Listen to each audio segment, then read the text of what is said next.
In January, we spent a lot of time focusing on Jesus' commandment to love our neighbor as ourselves. Neighboring is an art, and we talked about the art of neighboring, what that looks like, what that means for us. And in connection with that focus, a couple of you shared with me a book, Theo of Golden by Alan Levi, which is about an 80-something-year-old Portuguese man named Theo, who moves to a small southern town of Golden, Georgia. Theo becomes captivated by more than 50 pencil sketches of faces that he finds in a local coffee shop on the walls there. They're displayed in a coffee shop for sale, only no one has been buying them. Each face was sketched by a local artist, and it belongs to someone who lives in town. And so Theo has the idea that he's going to buy those sketches, support the artist, and also give a gift to each of the subjects whose face is represented as a gift, to help them see themselves the way the artist sees them. So the book goes through the stories of these faces and how their encounters with the mysterious Theo help them be kinder to themselves and kinder to others. It's really a book about neighboring. One of the people that Theo meets is Tony, who is a Vietnam vet who owns a struggling bookshop. He's gruff, with a sense of humor to match. And over time, he and Theo become friends. When Theo learns that Tony has a big birthday coming up, he invites him to come over to his apartment to celebrate. Tony, though, doesn't think that his birthday is much to celebrate. He carries regrets, deep guilt, a shadow of shame that he can't quite shake. He carries the trauma of war, things he witnessed, things he did, memories that are still with him. How do you celebrate carrying all of that? War stretched and hardened Tony. His instinct is to numb, to distance, to live inside a quiet remorse that he may not show or share with the world. It's an emotionally understandable response to what he has lived through and to what he believes about himself. He knows what people are capable of. He knows with sobriety what he himself is capable of. He's seen it.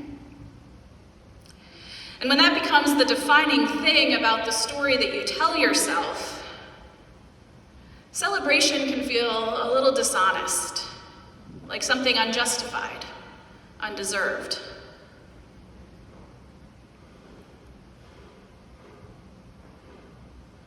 In our gospel reading today, John's disciples and the Pharisees are also living in a world shaped by hardship, by injustice. They're living under Roman occupation. They know suffering. They know the misuse of power. They know that things aren't right. Their instinct is restraint. And so they fast. Fasting was a religious practice for mourning what was broken and for living with discipline in response to an otherwise chaotic world. Fasting was something that helped people make meaning out of suffering. It gave them structure when the world around them felt unstable. It offered an anchor, something they could control among so many things that they couldn't. Now today, fasting might not be a common practice for many of us. But I guess that many of us know spiritual restraint, holding it together, staying productive, managing expectations, maybe bracing ourselves for disappointment, learning not to need too much, or hope too much, or believe too much. Sometimes holding back is how we get by. Sometimes discipline feels like agency. Sometimes vigilance feels like faithfulness. In the passage, it makes sense that people accustomed to fasting, to this way of living with vigilance and with discipline, that they might be confused when Jesus enters the picture and they see him not fasting, not doing that expected thing, but instead he's celebrating with his disciples. Who is this guy? They must have been thinking. Doesn't he get it? Things are a mess. People are a mess. These times call for fasting and mourning, and yet here's this guy enjoying himself. The human mind tends to move from "this helps me" to "this must be the only faithful way." It tends to move from "what works for me" to "what should work for everyone." We can start to think of rituals that mean so much to us. We can start to think of them as the minimum of what God can do. We can confuse our comfort zone with God's capacity.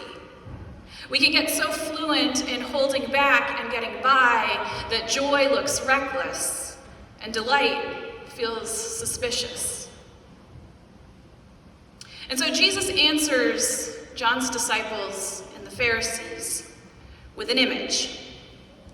People don't pour new wine into old wineskins. If they do, the skins will burst, the wine will run out, the wineskins will be ruined.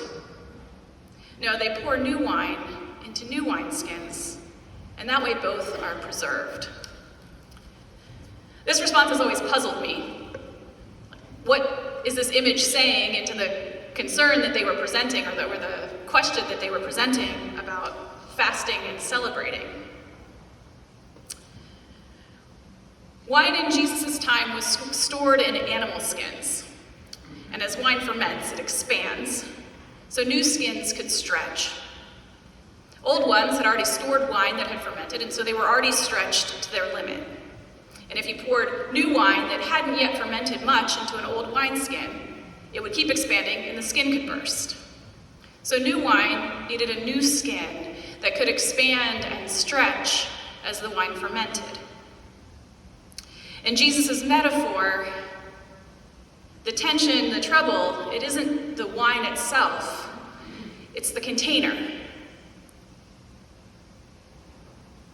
Wineskins take shape around what they hold, around the wine they hold.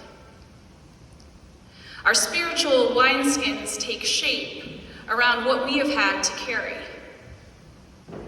And those shapes can become so familiar that we mistake them for truth. They're often connected to unspoken identities. I am the one who doesn't need much, or I'm the one who doesn't complain. I'm the one who makes up for what went wrong. I'm the one who knows best. I'm the good one. I'm the strong one, the helpful one. We each might have that kind of identity that we have been shaped to carry.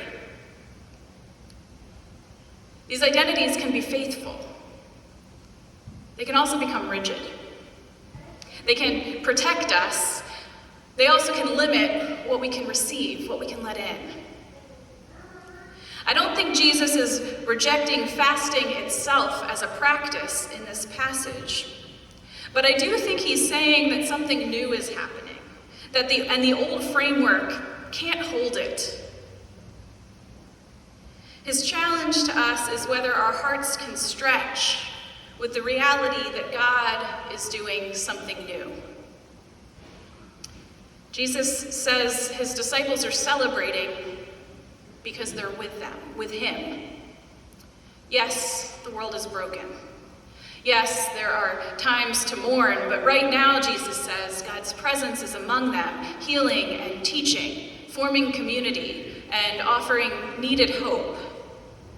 Whatever turmoil and suffering exist, God has not and God will not abandon God's people. Celebrating is a way of proclaiming that truth. Enjoying the moment is a way of practicing that truth. Jesus and his disciples are living that out. That's the new wine. And wine like that needs a new wineskin. It needs space in the human heart where it can expand. Which brings me back to Tony.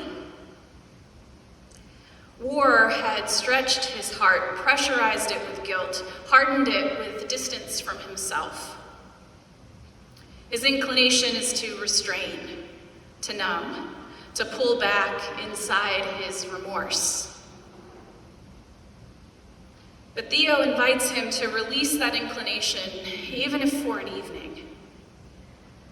At his birthday dinner, Theo presents Tony with a special gift.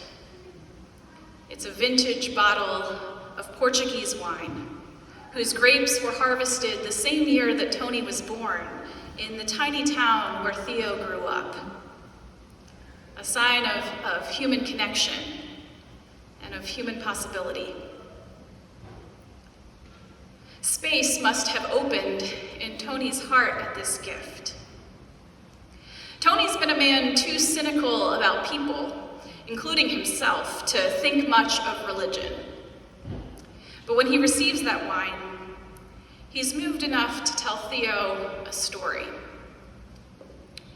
It was in Vietnam. He'd bonded with a guy they called Babo. All the guys had nicknames in the war.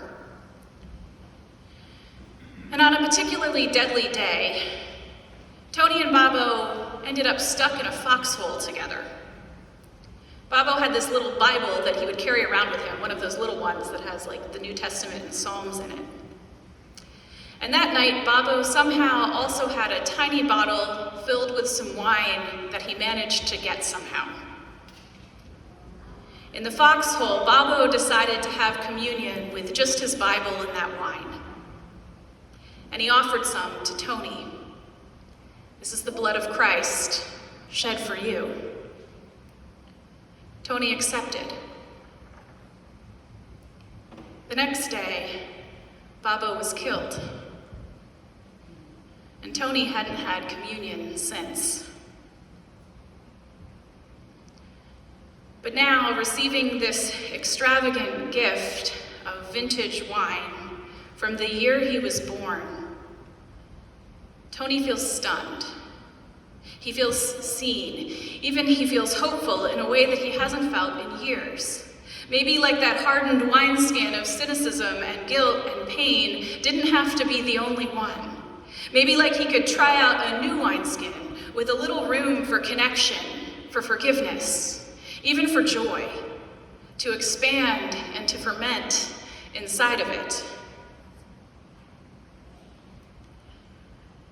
Friends, many of us carry stretched out wineskins. Ones formed by responsibility, by faithfulness, maybe also by regret or disappointment or survival. Wineskins that once helped us get by might now feel tight.